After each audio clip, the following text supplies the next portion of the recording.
Hi everyone, ഇന്ന് നമ്മൾ ചപ്പാത്തിക്കും അപ്പത്തിനൊക്കെ കൂട്ടാൻ പറ്റുന്ന നല്ല ടേസ്റ്റി ആയിട്ടുള്ള ഉരുളക്കിഴങ്ങ് മസാലയുടെ റെസിപ്പിയാണ് നോക്കുന്നത്. ഇതിനായിട്ട് അരക്കപ്പ് തൈര് എടുത്തിട്ടുണ്ട്. അതിലേക്ക് 1/2 ടീസ്പൂൺ മഞ്ഞൾപ്പൊടി, 1/2 ടീസ്പൂൺ ഗരം മസാല, 1 ടീസ്പൂൺ മല്ലിപ്പൊടി, 1 ടീസ്പൂൺ മുളക് പൊടിയും ചേർത്ത് മിക്സ് ചെയ്ത് മാറ്റി വയ്ക്കാം.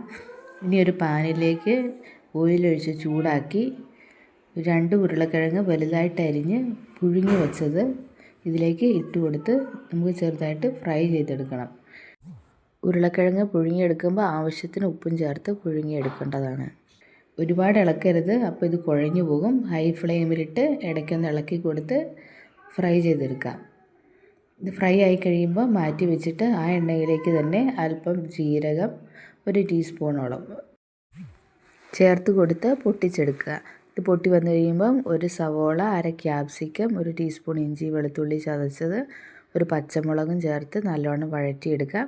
ഇനി അതിലേക്ക് നേരത്തെ റെഡിയാക്കി വെച്ചിരിക്കുന്ന തൈരിൻ്റെ മിക്സ് ചേർത്ത് കൊടുത്ത് ഇളക്കി അതൊന്ന് എണ്ണ തെളിഞ്ഞ് വന്നു കഴിയുമ്പോൾ നമുക്ക് ഉരുളക്കിഴങ്ങ് വറുത്ത് വെച്ചിരിക്കുന്നതും ചേർത്ത് കൊടുക്കാം.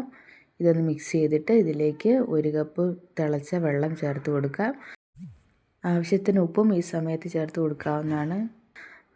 കുറച്ച് മല്ലിയിലയും കൂടെ ചേർത്ത് മൂടി വെച്ച് ഹൈ ഫ്ലെയിമിൽ 2 മിനിറ്റ് അടച്ച് വെച്ച് വേവിക്കണം. അത് കഴിയുമ്പോൾ ഇതുപോലെ നല്ല കുറുകിയ ഉരുളക്കിഴങ്ങ് മസാല റെഡിയായി കിട്ടും. എല്ലാവരും ട്രൈ ചെയ്ത് നോക്കണേ, ഫീഡ്ബാക്ക് അറിയിക്കണേ. Thank you. Bye by.